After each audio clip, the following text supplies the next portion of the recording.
September 13th, 2025, St. Mary's Parish, Austin, Texas. At exactly 7:42 p.m., during the evening Mass, more than 400 parishioners witnessed something that none of them will ever forget.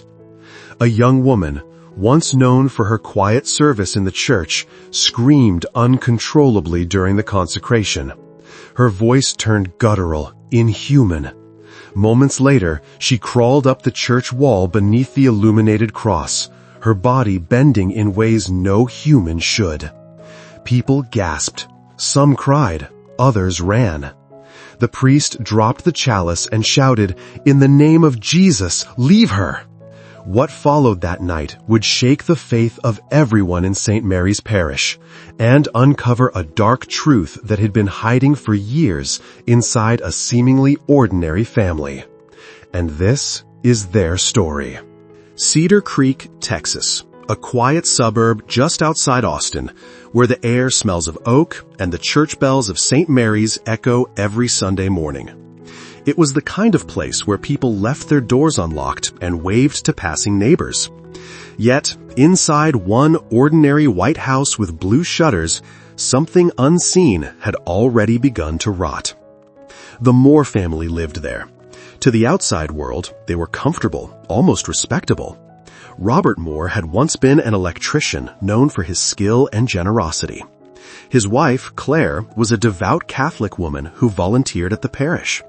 Their eldest daughter, Isabella, had earned her master's degree in psychology and worked at a mental health institute in Austin. 2 sons followed, Ethan, a restless gamer who barely slept, and Luke, the youngest, fragile and withdrawn since childhood.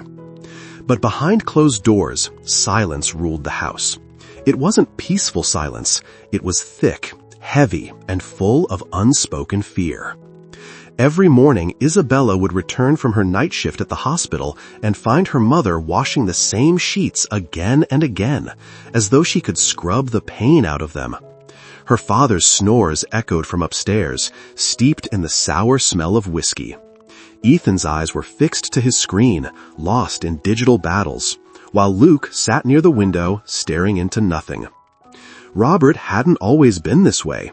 He had once led family prayers, blessed the table before dinner, and kissed his children goodnight.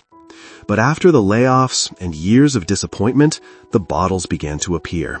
1 glass became 2, then 10, until the man they knew was gone. Some nights he came home silent.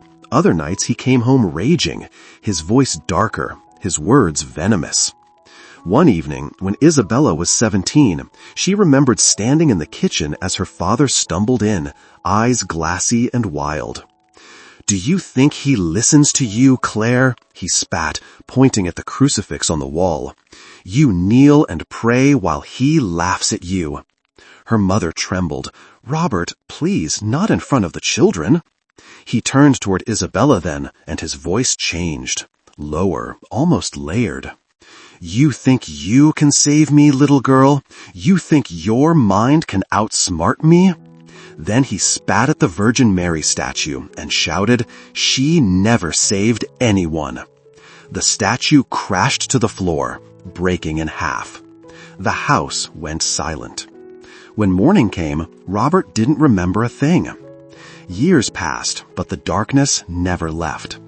Isabella began writing down his behaviors as if he were her patient. Dates, words, how his eyes would roll back, or how the air in the room would suddenly grow colder. She told herself it was trauma, maybe a form of psychosis. But there were moments she couldn't explain. When the crucifix fell off the wall by itself. When the dogs in the neighborhood barked every night at the same hour. When she woke up once to hear her father whispering a language she'd never heard. At the hospital, Isabella's co-workers admired her calmness, her gentle way with patients. But they didn't know the truth, that she studied broken minds because she lived with one. At night, she drove straight to St. Mary's, sitting alone in the back pew. She prayed silently, sometimes until the candles burned out. "Lord, help me understand him," she whispered. "Help me help him." Father Gabriel Torres, the parish priest, often saw her there. One evening, he approached her softly. "You've been coming here every night lately," he said. "Even the most faithful need rest."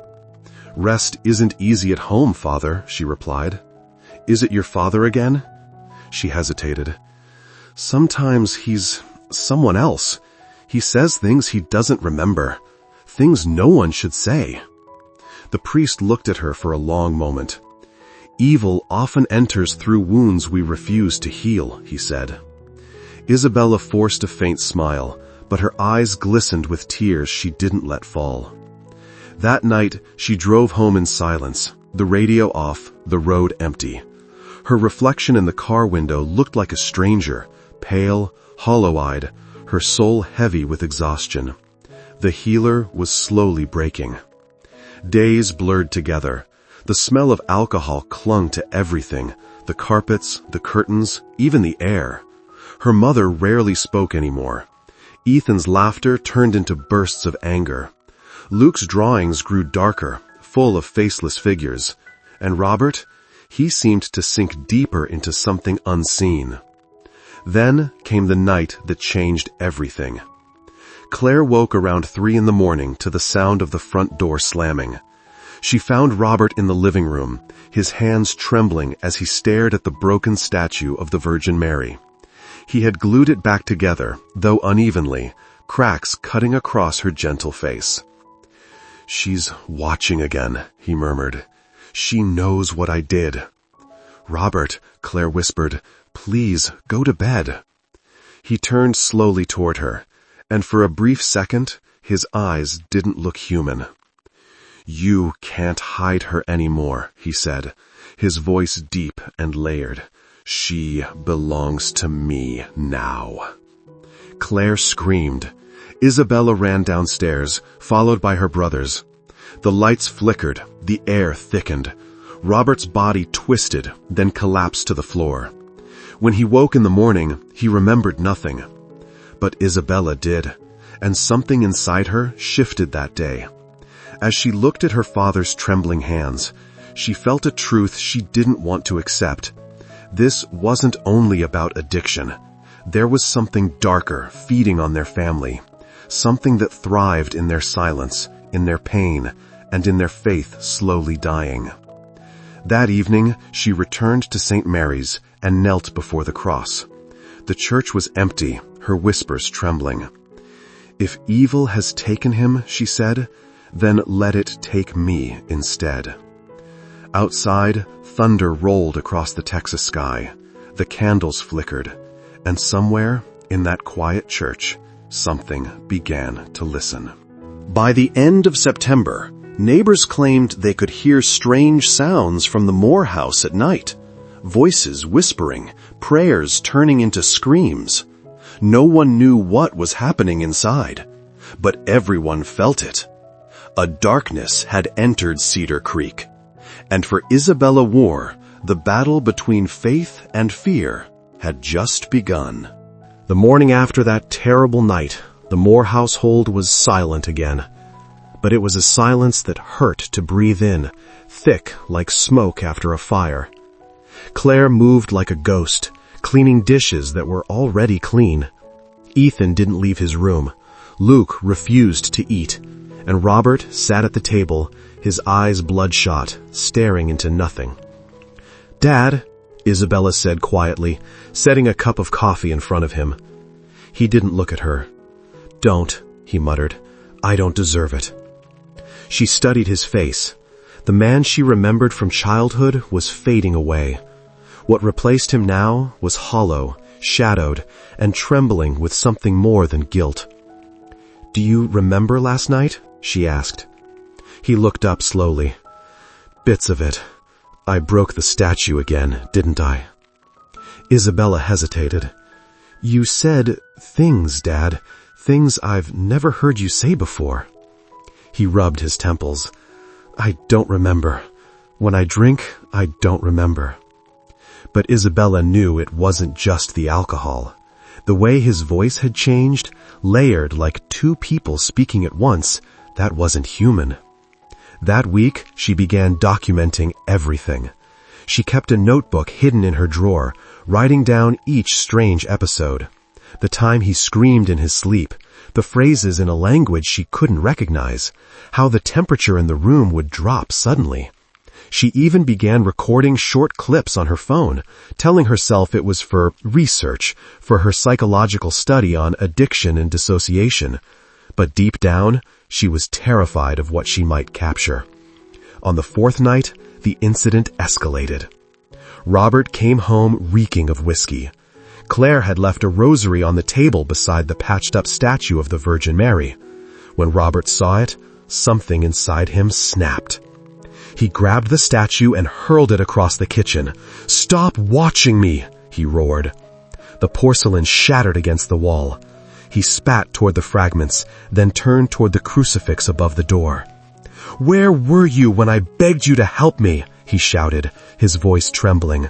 "Where were you when I lost everything?" Claire rushed forward, weeping.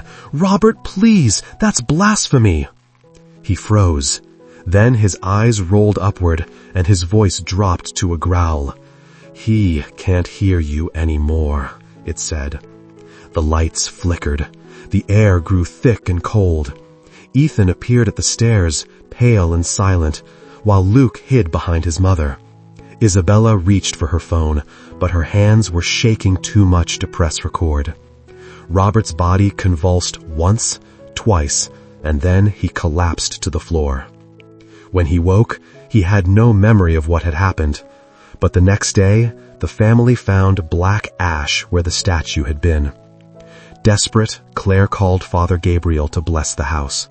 He arrived that afternoon, carrying a small silver vial of holy water and a calm determination that only years of priesthood could bring. The family gathered in the living room as he began to pray. His voice was steady, but as he sprinkled the holy water onto the remains of the statue, a faint hiss rose up. Then the water began to bubble, as if dropped onto fire. Everyone froze. Father Gabriel's lips tightened. He traced the sign of the cross in the air. "This house has been touched," he said softly. "Pray together tonight. Do not let anger take root. Evil feeds on despair." Robert laughed, a low, uneasy sound. "Touched? You think this is about demons, Father? It's just alcohol and bad luck." But Isabella saw the look in his eyes when he said it, mocking, but afraid. That night, she replayed the sound on her phone, the hiss of boiling water, the distant muttering caught on tape. Slowing it down, she realized the voice was whispering Latin, words she barely understood. "Intra domum mea est." "Enter the house, it is mine." Sleep became impossible. Isabella's nights blurred into fevered dreams. She saw her father standing before the altar of St. Mary's, his eyes pitch black, his hands raised toward the crucifix. She saw herself screaming, not in fear, but in rage, her voice echoing through the church. And then the Virgin statue shattered again, its porcelain face splitting down the middle. She woke drenched in sweat, her throat raw, the faint sound of her father's voice echoing down the hall. "Forgive me," he muttered in his sleep. "Forgive me. They're inside her now." Isabella pressed her palms to her ears, trembling. For the first time in her life, she wished she didn't believe in God, because if she did, then she had to believe that what was happening was real. The next morning, she sat in the church's confessional, her voice trembling as she spoke to Father Gabriel. "Father, I think something has followed us home, or maybe it's always been there." He didn't speak for a long moment. Then he said quietly, "Some battles are not fought with reason, Isabella. They are fought with prayer. You must prepare yourself. Darkness rarely stops at the doorstep once it's been invited in." Isabella left the church that morning with shaking hands. She had come seeking answers, but all she carried home was fear. The curse of her father was spreading, and soon it would no longer belong to him alone. Cedar Creek entered autumn quietly. The leaves turned gold, the air softened. Yet inside the Moore house, the shadows grew thicker. Isabella barely recognized herself anymore. Her reflection in the mirror looked distant, hollow. The once caring psychologist who spent her days helping others now felt like she was drowning inside her own mind. Her nights were filled with nightmares, doors creaking open on their own, whispers that called her name, her father's voice merging with something older, darker. At work, her colleagues noticed. "You've lost weight," said Dr. Ramirez, her supervisor. "You should take some time off." "I'm fine," Isabella lied, "just not sleeping well." But her hands trembled when she wrote, and sometimes she forgot where she was. In the middle of therapy sessions, she'd hear her father's voice whispering through her patient's lips, "You can't save them either." She began wearing a small cross around her neck, but the chain often felt hot, almost burning. Her mother's health worsened. She fainted twice in 1 week. Ethan locked himself in his room, screaming at invisible enemies during his games. Luke drew again, the same dark figures, faceless and tall, always standing behind their father. Father Gabriel visited again after hearing about Robert's condition. The living room smelled of incense and alcohol. "Where's Robert?" he asked. "In the basement," Claire said weakly. "He prays there now." The priest frowned. "Alone?" She nodded. "He says the voices won't follow him there." When Gabriel descended into the basement, he found Robert kneeling before a crude altar made of broken wood. Dozens of candles flickered around him. The walls were covered in words scratched into the paint, Latin phrases, prayers twisted backward. "Robert," the priest said softly. Robert turned, eyes hollow.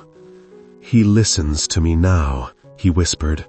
"Not your God, mine." Gabriel felt a chill crawl up his spine.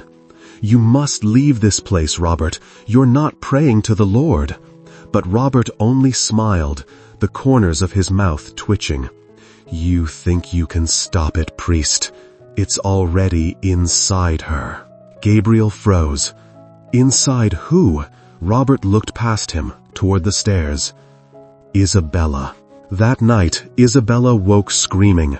Her mother ran in and found her shaking violently, whispering fragments of Latin, the same words carved into the basement walls. Her rosary lay broken beside her bed. After that, Isabella stopped sleeping altogether. Her co-workers called Father Gabriel, worried about her condition. When he found her at St. Mary's, she was kneeling before the altar, eyes unfocused. "Isabella," he said gently. She turned to him, smiling faintly. "He's inside me now." Her voice wasn't her own. It carried another tone, low and distorted. The next Sunday, she attended Mass with her family. The church was full. Sunlight streamed through the stained glass, painting the walls in color. As the choir sang, Isabella began to tremble. Her lips moved without sound. Then, her hands clenched, her body stiffened. Father Gabriel stopped mid-sermon. "Isabella?" Her head snapped up, her pupils dilated, pitch black. The first scream echoed across the church. Her body convulsed, twisting unnaturally. Parishioners gasped as she began to crawl backward up the wall, her voice now a deep, guttural growl. "He is mine," it shouted through her lips. Chaos erupted. Claire collapsed in tears. Ethan dragged Luke outside. People prayed, some ran. The smell of burning wax filled the air. Father Gabriel grabbed the crucifix from the altar and raised it high. "In the name of the Father, the Son, and the Holy Spirit." The lights flickered, the chandeliers swayed. Isabella screamed, a sound not human, sharp and echoing through every soul in that church. Gabriel shouted louder, his voice trembling but firm. "Everyone, pray!" And the whole congregation fell to their knees, whispering the Hail Mary in unison. When the church doors burst open, a gust of cold wind swept through, snuffing out the candles. Isabella's body collapsed to the floor, motionless. Someone called 911. Someone else filmed. By nightfall, the video had already spread through Cedar Creek. A young woman possessed in church, defying gravity, speaking Latin no one taught her. But Father Gabriel didn't care about the cameras. He knelt beside Isabella's still body, trembling, whispering only one thing over and over again. "Dear God, what have we brought upon this house?" The news of what happened at St. Mary's spread through Cedar Creek like wildfire. The church was sealed for maintenance, though everyone knew what that really meant. Father Gabriel hadn't slept in 2 days. The Archbishop of Houston called him directly that morning, his voice grave yet steady. "Father Torres, we're sending someone. Prepare the room. Keep her safe." By nightfall, the exorcist arrived. Father Benedict Alvarez, a man in his late 60s, thin, solemn, eyes like ash. He had performed more than a dozen official exorcisms under the Archdiocese of Galveston-Houston. He carried only a worn leather Bible, a vial of holy water, and a rosary made of dark olive wood. Isabella was moved to a small prayer room behind the rectory. Her wrists were bandaged from the convulsions, and her mother sat by her side, whispering prayers. Father Gabriel stood at the door, his face pale, holding back his own fear. Father Benedict knelt beside Isabella's bed and began quietly. "In the name of the Lord Jesus Christ, who defeated death and cast down the powers of darkness, may peace return to this child." Isabella's eyes opened, but they were not hers. Her lips curled into a mocking grin. "Peace," she hissed. "You think he listens to you?" Her voice was layered, distorted, part male, part something else. Father Benedict did not flinch. He opened the Bible and began reading from the rite of exorcism. The moment he spoke the name Christus Dominus, Isabella's body jerked violently. The chair beneath her rattled. The air grew heavy with the stench of sulfur. "You're not her," Father Gabriel whispered. "Not anymore," the voice replied. "She opened the door when he called me." "Who?" Benedict demanded. "Her father." The lights flickered, and for an instant, Isabella's body went rigid, her face twisting in agony. Images flashed through her mind. Her father, drunk and weeping before the shattered statue. His voice calling out not to God, but into the void. The darkness that had answered. "She didn't know," the demon sneered through her. "But he did. He asked for power. He asked for me." From the hallway, Robert's muffled sobs could be heard. Claire held him, trembling. "She's my baby," she cried. "Please, God, help her." The prayers intensified. Father Benedict raised the crucifix high, his voice rising with authority. "I command you, unclean spirit, in the name of our Lord Jesus Christ, leave this daughter of God." Isabella screamed, thrashing so violently that 2 parish volunteers struggled to hold her. Her voice deepened into a guttural growl, spitting curses in Latin. "Maldita sit Deus, I am not leaving." The candles flickered wildly. Holy water hissed when it touched her skin, leaving small marks that faded like smoke. For hours they prayed, the Lord's Prayer, Hail Mary, the Litany of the Saints. The sound of voices filled the church, mingled with sobs and gasps. The night stretched into dawn. Then, just before sunrise, the door creaked open. Robert entered, eyes red, face hollow. He fell to his knees beside his daughter's bed. "I brought this upon us," he whispered. "All those nights, my rage, my hatred, I let it in." Isabella's body went still. The air turned cold, deathly quiet. Father Benedict stepped forward, pressing the crucifix to her forehead. "In the name of the Father, the Son, and the Holy Spirit, leave her and return to the abyss from which you came." The demon shrieked, a sound like glass shattering, sharp and unbearable. Every light in the church burst at once, showering sparks across the room. Isabella's back arched, her hands clutching at the sheets. And then, silence.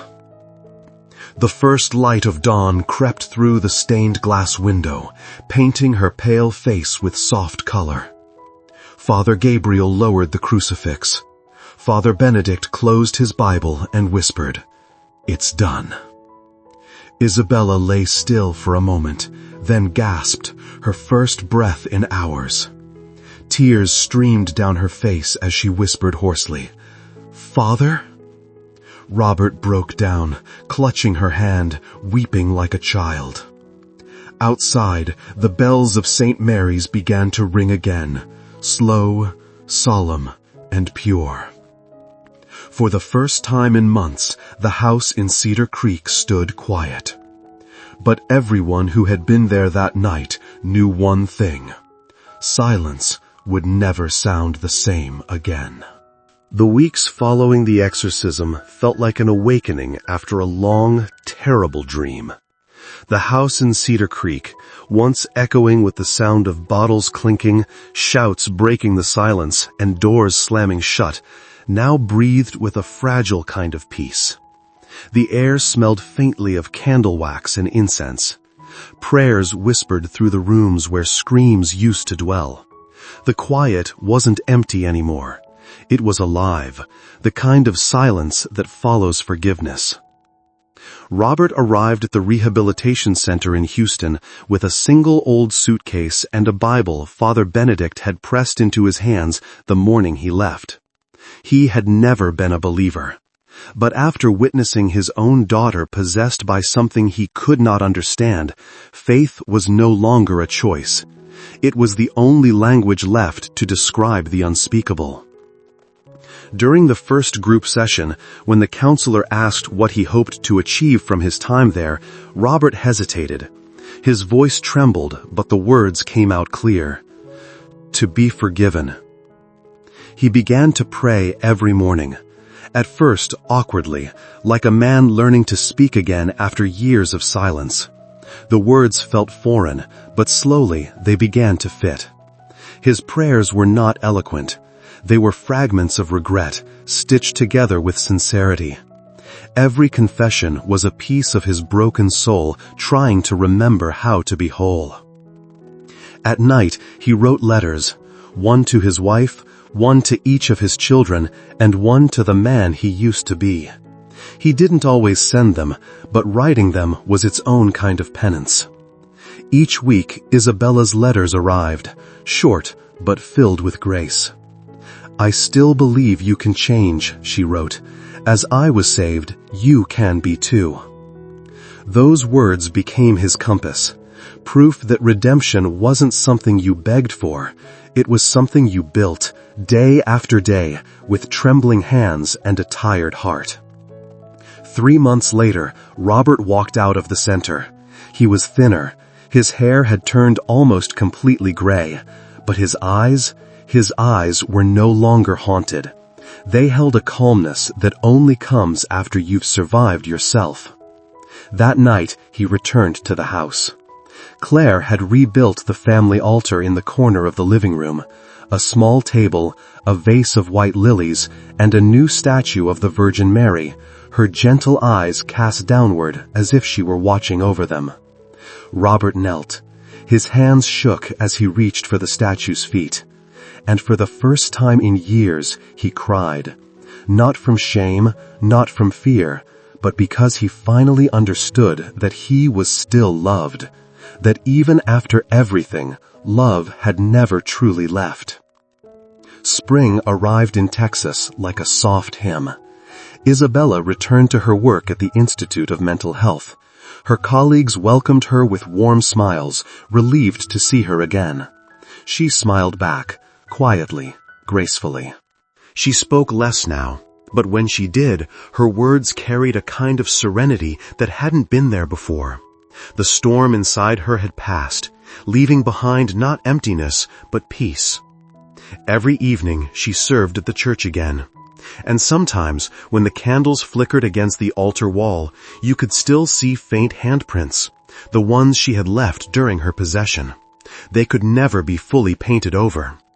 Father Gabriel had tried once, repainting the wall himself, but by morning the marks had reappeared, ghostly and pale, as if the wall itself refused to forget.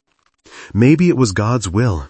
Maybe some scars are meant to remain, not as curses, but as reminders that darkness doesn't vanish. It only bows before the light. One Sunday afternoon, the sunlight streamed through the stained glass, coloring the pews in hues of crimson and gold. Father Gabriel stepped onto the pulpit. His voice carried through the church, deep and steady, the kind of voice that made people feel seen. "Evil does not hide in haunted houses," he said. "It hides in the pain we refuse to face. And when we choose forgiveness, for ourselves and for others, we strip it of its power." The congregation fell silent. You could hear the faint rustle of the candles burning low. At the back of the church, Isabella sat quietly, holding a small candle between her hands. The flame trembled, just like her breath. When the Mass ended and people began to leave, she stayed. She rose slowly and walked toward the altar. The statue of the Virgin Mary stood there, radiant beneath the soft light of dusk.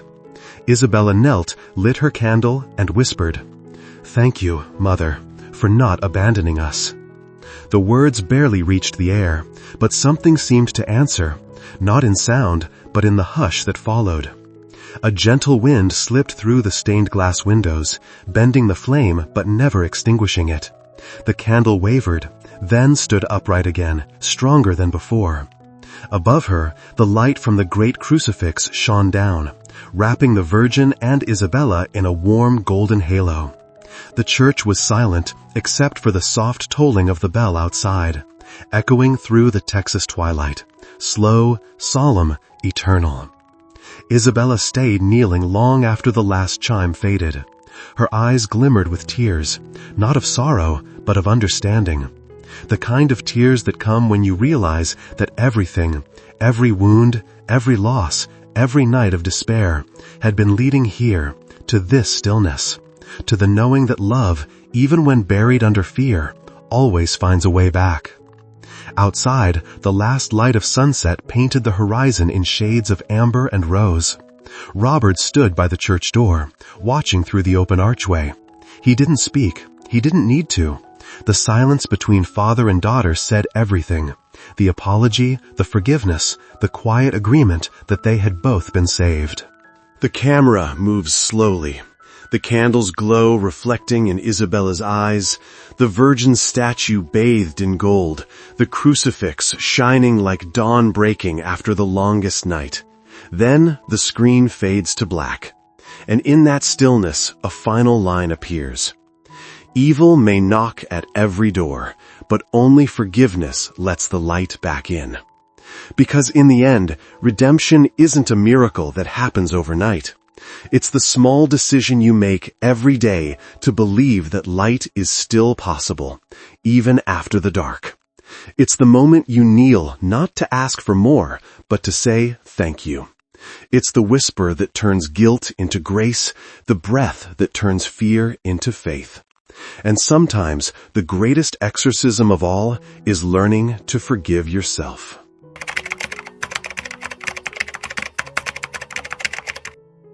New South Wales, Australia, January 2020. The air was thick with ash, and the sun hung low like a dying ember. The great bushfires that had ravaged Australia for weeks had reached the small rural town of Glenhaven, a place once known for its golden fields and eucalyptus scent.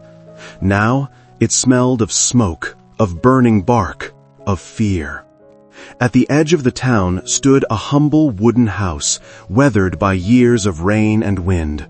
Inside lived Margaret O'Neill, a 70-year-old widow, and her grandson Eli, A boy of 8, with hair as red as the dirt outside and eyes that seemed too curious for his own safety. Margaret had raised him since his parents' car accident 3 years ago. That afternoon, the wind had shifted suddenly, driving the flames toward Glenhaven faster than anyone could have imagined. The emergency warnings screamed through radios and phones, "Evacuate immediately." Margaret had tried to pack what she could, water, old photographs, Eli's inhaler, but the fire was quicker. Within minutes, the sky turned a terrifying orange, and the roar of the forest burning became a living thing. "Grandma, are we going to die?" Eli asked, clutching a small wooden rosary that had belonged to his late mother. Margaret swallowed hard. "No, darling, the Blessed Mother will look after us." It wasn't just a saying. For Margaret, faith was as real as the air she breathed. On her bedside table stood a small statue of the Virgin Mary, a gift she had received from an Irish nun decades ago. The statue's paint had faded, but the eyes still seemed alive with peace. Now, with the world outside turning to flame, Margaret took the statue and slipped it into her coat pocket. "Come on, Eli, we have to go." They stepped outside into chaos. The sky was crimson, embers falling like fiery snow. The forest that bordered their property was ablaze, trees snapping like matchsticks in the heat. The air was so hot it hurt to breathe. The road was already blocked. The fire trucks couldn't reach their area in time. Margaret realized they were trapped. "Back inside," she shouted, pulling Eli toward the shed where her late husband had stored tools and an old rainwater tank. Maybe there was a chance, a pocket of safety. The boy was coughing now, his little lungs struggling. "It hurts, Grandma." Margaret fell to her knees beside him. For the first time in her long life, she felt utterly powerless. She had survived loss, poverty, even cancer. But this was different. The fire was merciless. She clutched the rosary in her hand and began to pray. "Hail Mary, full of grace." Eli joined her weakly. Outside, the world roared like a furnace. As they prayed, the shed's windows shattered from the heat. Flames licked the walls. Margaret pressed the boy close to her chest, trembling. "Holy Mary, Mother of God," she whispered through tears, "please, please don't let him die." And then, silence. It was as if the fire itself paused. Through the shattered window, a strange light appeared. Not the orange of fire, nor the white of the sun, but something pure and blue, soft as moonlight. Margaret blinked, thinking her eyes were failing her. But Eli saw it too. "Grandma," he said, voice barely above a whisper, "look."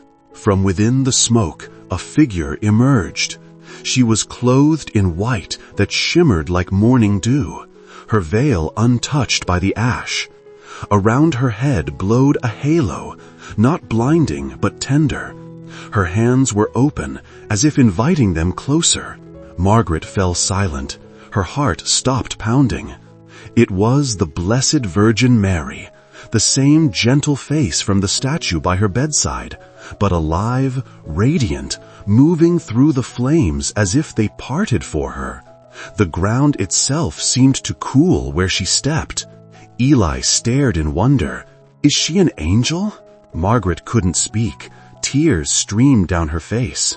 Mary's voice, soft as the sound of a river, filled the air. "Do not be afraid. I am with you." She raised her hand, and the flames nearest to the shed drew back, forming a small circle of calm amidst the inferno. The heat faded, replaced by a cool, fragrant breeze, the scent of lilies. "Take the boy," she said gently. "Follow the light." And then she turned, walking toward the forest, her radiance opening a narrow path through the fire. Margaret, clutching Eli, stumbled to her feet. "Come, my darling," she whispered. They followed her, step, trembling step, through what moments ago had been a wall of flame. Now it was a corridor of light, smoke curling harmlessly away from them. Everywhere they stepped, the ground was damp, untouched by ash. The boy reached out a hand to catch what he thought was falling ash, but it was not ash. It was white petals drifting from nowhere, each glowing faintly before vanishing. After what felt like hours, though it could have been minutes, the light began to fade. Ahead, through the thinning smoke, they saw the open fields near the highway, where firefighters were gathering evacuees. When Margaret turned to look behind her, the figure was gone. Only the faint blue glow lingered among the trees, slowly dissolving into the night. They collapsed onto the road as rescuers rushed toward them. One of the firefighters, Captain Blake Saunders, wrapped a blanket around Eli. "You're lucky to be alive," he said, astonished. "That whole section was engulfed. No one could have made it through." Margaret just nodded, still trembling. "We didn't make it through," she whispered. "We were led." The captain frowned. "Led? By who?" She reached into her coat pocket and pulled out the small statue of the Virgin Mary. Though it had been scorched by heat, its face was untouched, the paint fresh as if newly made. The firefighter said nothing. He just looked and crossed himself. Weeks later, when the fires were finally declared under control, Glenhaven lay in ruins. Most homes were gone. Yet when investigators surveyed the burned area, they found something impossible. A narrow strip of unburned land running from Margaret's shed all the way to the highway, as if something had shielded it from the flames.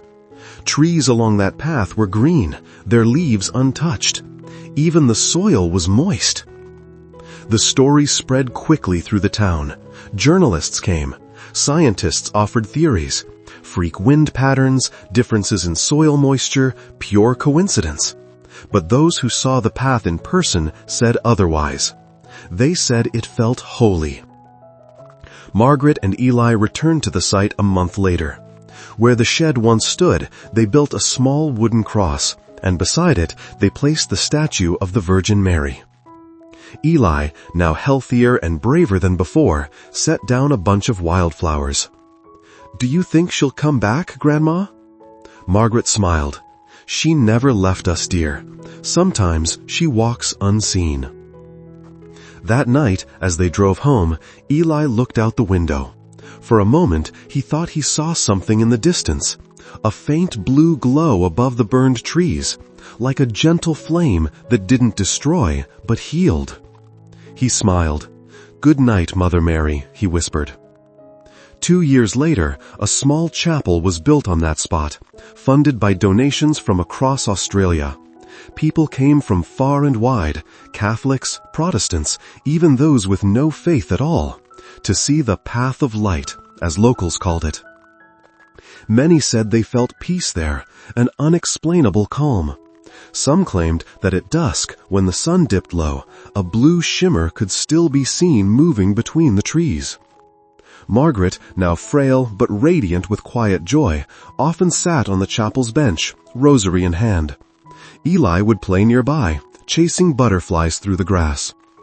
When visitors asked her what really happened that day, she would only smile and say, "Fire took everything we owned, but heaven gave us something greater, a reason to believe again." And on the altar inside that humble chapel stood the same little statue, its paint still impossibly untouched by time or flame. Beneath it, engraved on a brass plaque, were the words, "She came through the fire and left only light."